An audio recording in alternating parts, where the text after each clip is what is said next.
మొత్తం విని నేను చెప్పింది నిజం అనిపిస్తే మొత్తం వినండి లాస్ట్ దాకా. నేను చెప్పింది నిజం అనిపిస్తే దయచేసి ఒక లైక్ ఇవ్వండి. ఎందుకంటే చాలా మందికి తెలియాల్సిన విషయం. మీరు ఇచ్చే లైక్ వల్ల యూట్యూబ్ చాలా మందికి పంపిస్తుంది ఈ వీడియోని. దయచేసి మొత్తం వినండి. మన దేశంలో అన్నిటికంటే పెద్ద రోగం ఏంటో తెలుసా జనాలకి? క్యాన్సర్, ఎయిడ్స్, హెచ్ఐవీలు, ఈ కైండ్ ఆఫ్ వీటన్నిటి కోవిడ్ కంటే పెద్ద రోగం ఉంది ఈ దేశానికి. అదేంటంటే వ్యక్తి పూజ. వ్యక్తి పూజ. ఒక మనిషి యొక్క సెల్ఫ్ రెస్పెక్ట్ ని చంపేసుకుని ఆ అవతల వ్యక్తి గురించి, ఆడు సినిమా హీరో కావచ్చు, ఆడు పొలిటీషియన్ కావచ్చు, ఆడు ఇంకోటేదో మన ఏరియా కౌన్సిలర్ కావచ్చు, ఏదో ఒకటి ఉంటది. ఆ వ్యక్తి పట్ల మనం చూపించేటువంటి ఆ పూజ ఏదైతే ఉందో, ఆళ్ళే గొప్ప అనుకుని బతుకుతా ఉంటాం. ఆ దారుణమైనటువంటి దరిద్రగొట్టు రోగంతో మనందరం బాధపడుతూ ఉంటాం. ఈ దేశంలో ఉన్న ప్రతి పౌరుడికి 95% ఆఫ్ పౌరులకు ఉంటది ఈ దరిద్రం. ఎయిదర్ పొలిటీషియన్ కి ఎవడో ఒక పొలిటీషియన్ ని ఆడే దేవుడు అనుకుని బతుకుతా ఉంటాడు ఈడు. లేదా ఒక సినిమా స్టార్ ని చిన్నపిల్లల దగ్గర నుంచి ఈ డిగ్రీలు చదువుకొని బీటెక్లు పూర్తి చేసుకున్న బ్యాచ్ వరకు అది. ఆ తర్వాత ఇంకో పొలిటీషియన్ యాడ్ అవుతాడు.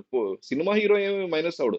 పొలిటీషియన్ యాడ్ ఇంకో దరిద్రం కొంచెం రోగం పెరుగుతది. చిన్న పిల్లోడు అసలు ఆ చిన్న పిల్లోడు చచ్చిపోతే సాయి తేజ, శ్రీతేజ ఏదో ఉంది. అతను ఒక చిన్న అల్లు అర్జున్ ఫ్యాన్. అసలు అమ్మా బాబులకి బుద్ధుందా? ఏమన్నా బుర్ర పని చేస్తుందా? ఇంతమంది వచ్చే చోటుకి ఆడవాళ్ళని గాని, లేకపోతే పిల్లల్ని గాని ఎంత అన్‌సేఫ్ లొకేషన్ అది. అంతమంది ఉన్నప్పుడు గుంపులు గుంపులుగా ఎవరికీ జరగకూడదు. ఒక కుర్రోడికి జరిగినా ఇది బాధే. ఒక చిన్న పిల్లోడికి జరిగినా బాధే. ఆ లేడీకి జరిగినా బాధే. ఎవరికి జరిగినా బాధే. కానీ బేసిక్ థింగ్ కదా!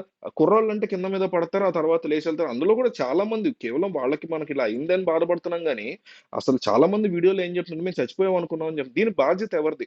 ప్రతి ఒక్కళ్ళకి ఉంటది ఈ బాధ్యత. ఈ సమాజాన్ని ఒక వ్యక్తి పూజ సమాజంగా తయారు చేసినటువంటి ఎన్నో సంవత్సరాల నుంచి వచ్చినటువంటి పొలిటీషియన్స్ దగ్గర నుంచి ఈ రోజు ఇన్సిడెంట్ కారణము మీరు, నేను, నాతో సహా ప్రతి ఒక్కళ్ళు దీనికి కారణమవుతాం. రకరకాల రీజన్స్ ఉన్నాయి. అసలు ఈ కైండ్ ఆఫ్ బెనిఫిట్ షోస్ కి పర్మిషన్ ఇవ్వడం అనేది ఇల్లీగల్. దీని మీద సంతకం పెట్టినటువంటి కోమటిరెడ్డి వెంకటరెడ్డి మినిస్టర్, ఆయనకి సంబంధించినటువంటి తప్పును ఆయన్ని కూడా ఖచ్చితంగా బ్లేమ్ చేయాల్సి ఉంటది. కాంగ్రెస్ పార్టీ గవర్నమెంట్ ని రేవంత్ రెడ్డిని సీఎం రేవంత్ రెడ్డిని మనం బ్లేమ్ చేయాల్సి ఉంటది. సీఎస్ ప్రతి గవర్నమెంట్ కి సీఎస్ ఉంటారు కాబట్టి ఈ రాష్ట్ర సీఎస్ అయినటువంటి వ్యక్తి ఆయన్ని కూడా మనం చీఫ్ సెక్రటరీ ఆయన బ్లేమ్ చేయాల్సి ఉంటుంది. వీళ్ళందరినీ కూడా బ్లేమ్ చేయాలి. వీటి తర్వాత సంధ్య సంధ్య యొక్క యాజమాన్యం, దీన్ని మెయింటైన్ చేసిన వాళ్ళు ఎవరైతే దీన్ని ఈ ఈ బెనిఫిట్ షోని రన్ చేయాలనుకున్నారో వాళ్ళది, వీళ్ళతో పాటు హీరోది కూడా. ఈ టైంలో అంటే అల్లు అర్జున్ ఏమి సంపూర్ణేష్ బాబా? ఆయన ఏమన్నా లేకపోతే ఏమన్నా నానియా?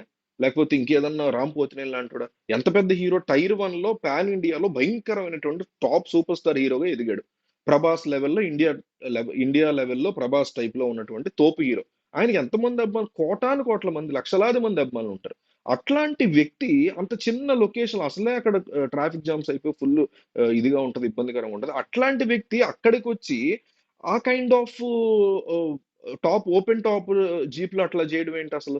అంటే ఆయన జరగటం ఈయన దీనికి సంబంధించి బాధ్యత ఆయనదని అనట్లా. ఎంతో మంది బాధ్యతల్లో ఈయనది కూడా ఉంటది. ఎందుకంటే అంత చిన్న ఇరుకు లొకేషన్‌లో గతంలో కూడా మహేష్ బాబు వచ్చి అక్కడ ఇంతమంది జనం వల్ల ఏదైనా ప్రాబ్లమ్ అయిద్దని ఆయన కూడా వెళ్ళిపోయినటువంటి సిట్యుయేషన్ పోలీసులు కూడా యాక్సెప్ట్ చేయల. సో, ఒక ప్లానింగ్ లేదు. దీనికి మళ్ళీ ముందుగా అనౌన్స్ చేయడం. జనరల్‌గా హీరోలైన వాళ్ళు ఎళ్తా ఉంటారు. ఏదన్నా సినిమా షూట్ జరుగుతున్నప్పుడు ఈ సినిమాకి సంబంధించి మీకు ప్రీమియర్ పడుతున్నప్పుడు, బెనిఫిట్ షో పడుతున్నప్పుడు హీరోలు వెళ్ళటం సహజమే. కానీ అనౌన్స్ చేయరబ్బా! ముందు ఎందుకు చేయరంటే ఇవే జరుగుతాయని. ఒక ఇంత పెద్ద టైర్ 1లో ఉన్నటువంటి సూపర్ స్టార్ హీరో ఎళ్ళినప్పుడు ఎంతమంది జనాలు ఎగబడతారు ఆ వ్యక్తిని చూడడానికి. ఓపెన్ టాప్‌లో ఎళ్లి చేతులూపడం అనేది అసలు ఏంది? ఏం షీర్ ఫూలిష్‌నెస్ అది. ఎంత పెద్ద హీరో అయితే మాత్రం ఆ మాత్రం ఐడియా లేదా ఆ టీమ్‌కైనా? చెప్పుకోవద్దా? ఇంత ఇంత స్పేస్ ఉంది. వేలాది మంది జనం ఉన్నారు. ఆ వ్యక్తి కోసం ఎగబడేటువంటి జనాలు. ఆబ్వియస్‌లీ తొక్కిసలాట స్టాంపీడ్ జరుగుతది.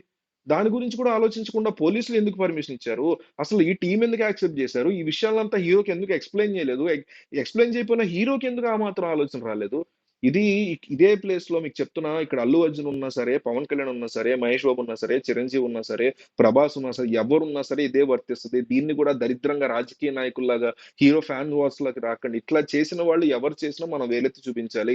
హీరోలు గతంలో కూడా మళ్ళీ చెప్తున్నా ప్రీమియర్ షోలకి, బెనిఫిట్ షోలకి వచ్చారు. అనౌన్స్ చెయ్యరు అఫీషియల్‌గా. వచ్చేసి కాసేపు ఆ థియేటర్‌లో జనాల్ని కాస్త ఎక్సైట్ చేసి టక్కున వెంటనే వెళ్ళిపోతారు. ఇది ఒక పద్ధతి. ఎందుకంటే అదొక ఎక్సైట్‌మెంట్ ఎట్లా ఉందో చూద్దాం అనేటువంటి కథ అది వేరు. అండ్ దానికి ఒక ప్లానింగ్, ఒక వ్యవహారం అంతా ఉంటది. అవేమీ లేకుండా బ్లైండ్‌గా అట్లా వచ్చేసి చేయడం అనేది ఆయన వైపు నుంచి తప్పు. డెఫినైట్‌లీ ఈ kind of benefit shows permission ఇవ్వడమే మంత్రుల తప్పు. ఈ కైండ్ ఆఫ్ ఈ సీఎస్‌ల తప్పు. లోకల్‌గా ఉన్నటువంటి డీజీపీలు వీళ్ళ యొక్క తప్పు. పిల్లల్ని తెచ్చుకొని ఇట్లాంటి చోట్లకి పిల్లల్ని తీసుకురాకూడదు, జాగ్రత్తగా ఉండాలి, ఈ రకమైనటువంటి తోపులాటలు జరుగుతాయని తెలిసి కూడా పిల్లోడు ఫ్యాన్ అని చెప్పి రాత్రి ప్రీమియర్ తెచ్చుకుంటామా? అసలు ఆ టైంలో ప్రీమియర్ పర్మిషన్ ఇచ్చిన గవర్నమెంట్ తప్పు.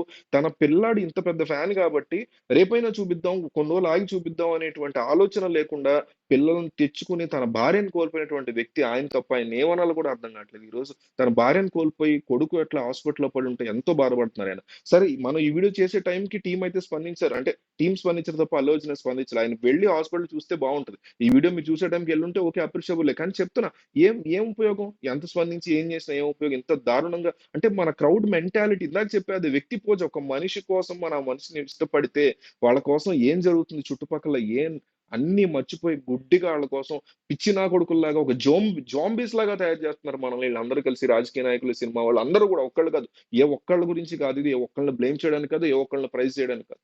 చాలా అంటే మీతో నాతో కలిపి ఈ సమాజం ఇట్లా అవ్వటానికి ఆ పిల్లాడి తల్లి చచ్చిపోవడానికి ఆ పిల్లాడు ఈరోజు ఐసీయూలో ఉండి చావు బతుకుల మధ్య కొట్టుమిట్టాడడానికి చిన్న చితకగా మీరు నాతో సహా ప్రతి ఒక్కళ్ళం మనం కారణమయ్యాం. ఇది చాలా దౌర్భాగ్యమైనటువంటి పరిస్థితి. మనందరం సిగ్గుతో తలదించుకోవాల్సిన పరిస్థితి. ఈ వీడియో చూసి మీకేమనిపించిందో దయచేసి కామెంట్ చేయండి.